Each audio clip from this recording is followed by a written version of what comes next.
राजनीति में और सांसारिक जीवन में एक चीज कॉमन है, वह है मोह। सांसारिक जीवन में पुत्र मोह छूटता नहीं, संतानों का मोह छूटता नहीं, और राजनीतिक जीवन में कुर्सी का मोह वो जीते जी नहीं छूटता है। हालांकि यदि बिहार के राजनीति को यदि आप देखें तो जितने भी बड़े पॉलिटिशियन हैं इन दिनों पुत्र मोह में फंसे हुए हैं। चाहे स्वर्गीय रामविलास पासवान का नाम ले लीजिए, यदि उत्तराधिकारी बनाना पड़ा तो वो अपने पुत्र को बना के गए। हालांकि बीच बीच में उनके भाई भतीजा को चैलेंज करते रहे। हालांकि बिहार की राजनीति में एक चीज़ और फेमस है, चाचा भतीजा। राजनीति में और सांसारिक जीवन में एक चीज़ कॉमन है, वह है मोह। सांसारिक जीवन में पुत्र मोह छूटता नहीं है, संतानों का मोह छूटता नहीं है, और राजनीतिक जीवन में कुर्सी का मोह वो जीते जी नहीं छूटता है। मैं तो कहूँगा मरने के बाद भी नहीं छूटता है। यही स्थिति एक नेता और एक पार्टी पर लागू होता है, वो भी बिहार के एक बड़े नेता हैं, एक बड़े पॉलिटिकल पर्सनालिटी हैं जिस पर पुत्र मोह का आरोप लग रहा है। एक तरफ बेटे के राजनीतिक भविष्य को संवारना है, दूसरी तरफ पार्टी को बचाए रखना है, तीसरी तरफ एक बड़े पार्टी की इच्छा है, सलाह है, धमकी है कि अब भाई अपने पार्टी को आप इसमें मर्ज कर दीजिए, आपके सम्मान का ख्याल रखा जाएगा। वो नेता बिहार के हैं, केंद्र में भी मंत्री रहे हैं, एमएलए रहे हैं, विधान परिषद के सदस्य रहे हैं, राज्यसभा सांसद रहे और लोकसभा सांसद रहे। मैं नीतीश कुमार की बात नहीं कर रहा हूँ, क्योंकि नीतीश कुमार भी सांसद रहे हैं, विधायक रहे हैं, एमएलसी रहे हैं और अब राज्यसभा सांसद हैं। मैं नीतीश कुमार की बात नहीं कर रहा हूँ। हालांकि यदि बिहार के राजनीति को यदि आप देखें तो जितने भी बड़े पॉलिटिशियन हैं इन दिनों पुत्र मोह में फंसे हुए हैं। चाहे स्वर्गीय रामविलास पासवान का नाम ले लीजिए, यदि उत्तराधिकारी बनाना पड़ा तो वो अपने पुत्र को बना के गए।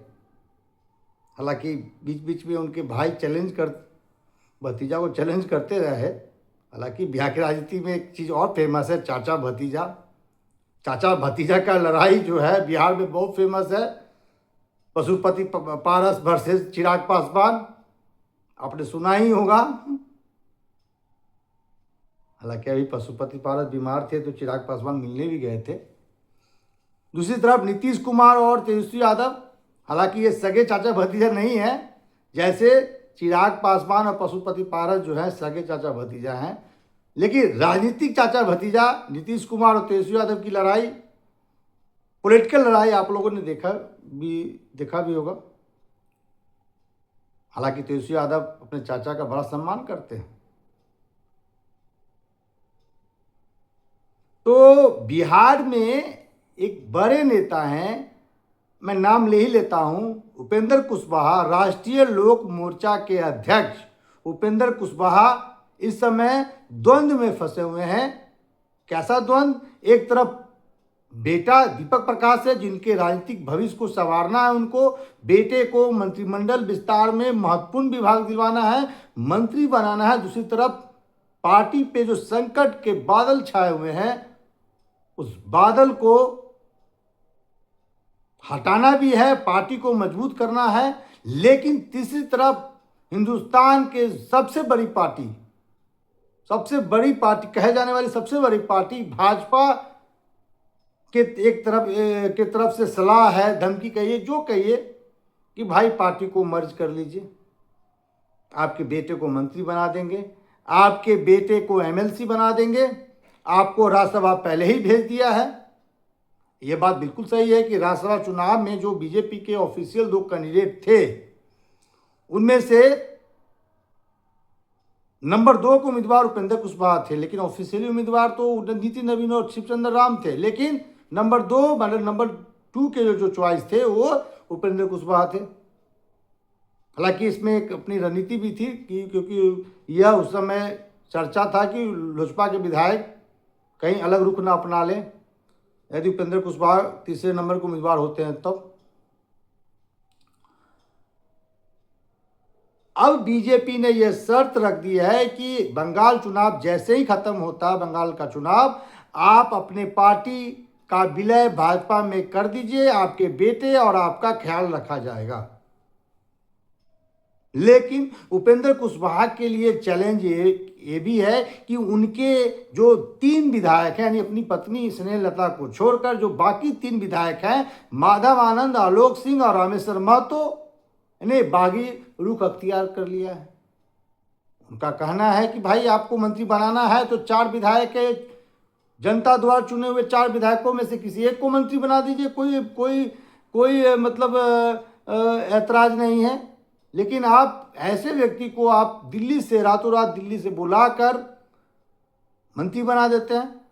ये बात भी बिल्कुल सही है कि आपने देखा होगा कि जिस पैंट शर्ट में दीपक प्रकाश जी आए थे उसी पैंट शर्ट में उन्होंने शपथ ले लिया था।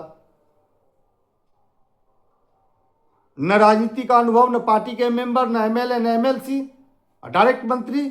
ऐसा सौभाग्य हम लोग का होता। भाई हम लोग पत्रकार है, काश हमारे पिता भी राजनीति में होते। फोन जाता, अरे ऋषि कल तुमको पटना आके शपथ लेना है। हम भी यही मंडी और स्टेशन पे पहुंच जाते शपथ लेने। कोई अच्छा विभाग मिल जाता हमें भी, हम भी कम टैलेंटेड नहीं हैं, संभाल लेते। इसी बात का टिस है, इसी बात का पीड़ा इन तीनों विधायकों को है कि भैया जनता ने दिया हमें आशीर्वाद, मंत्री बना दिया अपने बेटे को। और बिहार की राजनीति जो खासकर समाजवादी अपने आप को मानते हैं, समाजवाद यानी समाज के लिए जीने वाले जो नेता हमारे हैं तथाकथित पुत्र मुंह में फंसे हुए हैं। लालू यादव को आपने देखा, शुरुआती दौर में उन्होंने पत्नी को सीएम बनाया, उसके बाद उन्होंने देखा, आपने देखा होगा कि तीनों सालों को इतना महत्व दिया कि लालू यादव के बर्बादी के कारण ये तीनों साल ही मतलब बने एक तरह से, साधु, सुभाष और प्रभुनाथ। आज भी बहुत से ऐसे लोग जो हैं राजद से जुड़ना चाहते हैं, तेजस्वी को पसंद करते हैं। लेकिन जो उस समय साधु यादव और जो उनके जो ब्रदर्स द्वारा जो जिस प्रकार से माहौल बनाया गया बिहार में, अन्य पिछड़ी जाति भी तेजस्वी यादव के साथ नहीं जुड़ना चाहते।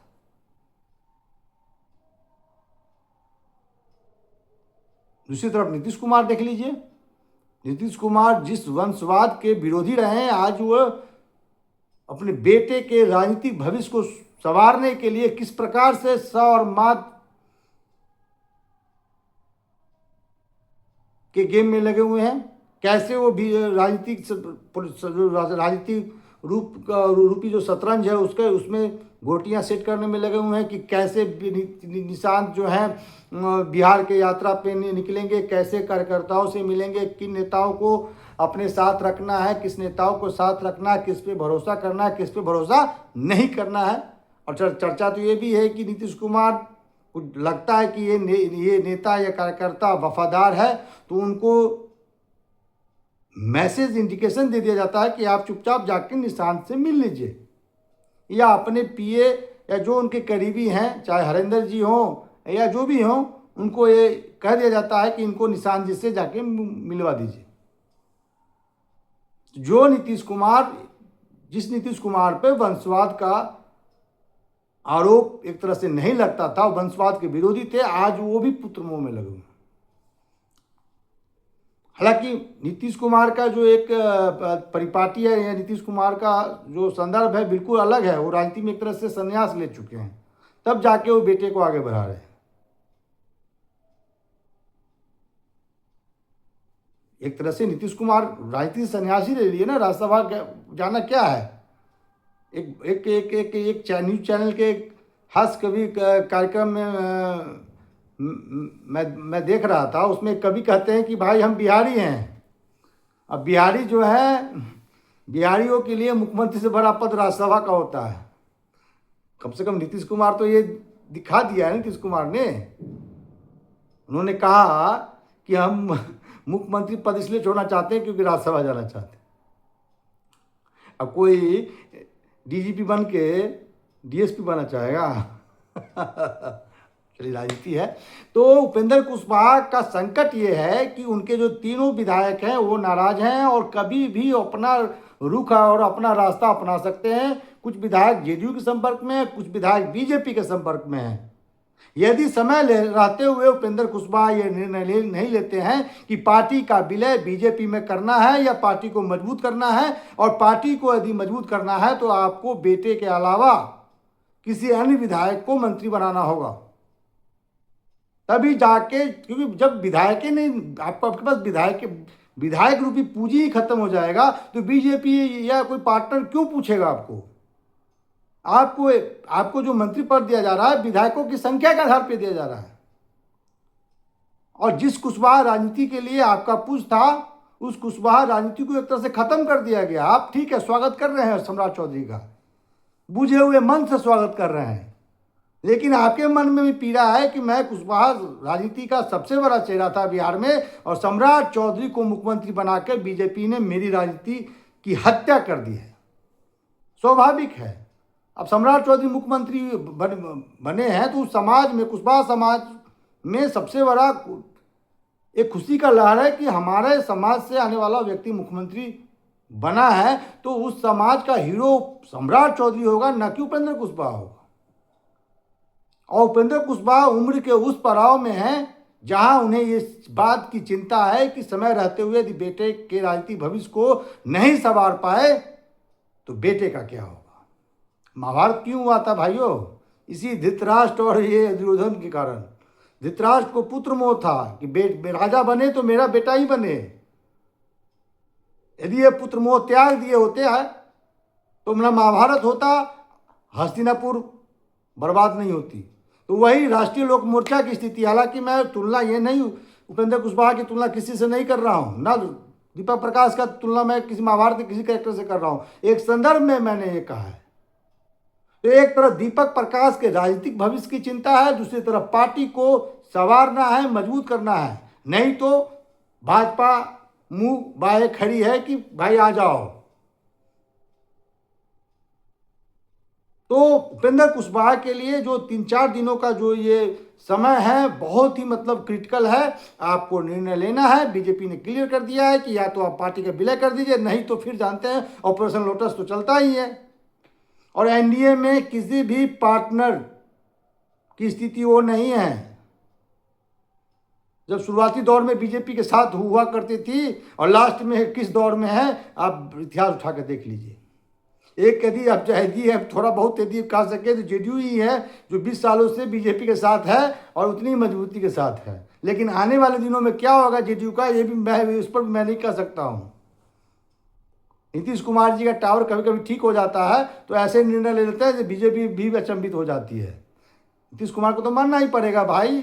जिस पार्टी ये दम भरती है कि विश्व की बड़ी पार्टी है, 56 इंच वाले हमारे नेता हैं, चाणक्य जैसे रणनीति बनाने वाले अमित शाह हमारे पास हैं, और वो पार्टी नीतीश कुमार के सामने में दंडवत रहती है, तो इस व्यक्ति के राजनीतिक सूझबूझ को तो मानना ही पड़ेगा। हालांकि उम्र का असर दिख रहा है नीतीश कुमार पे, लेकिन कैसे बेटे के राजनीतिक भविष्य को संभालते हैं ये देखने वाली बात है। तो एक तरफ बिहार जो है कहने के लिए है समाजवाद और समाजवादियों की धरती है। मैं तो कहूँगा ये पुत्रमोह की धरती है। जितने भी बड़े नेता हैं पुत्रमोह में फंसे हुए हैं।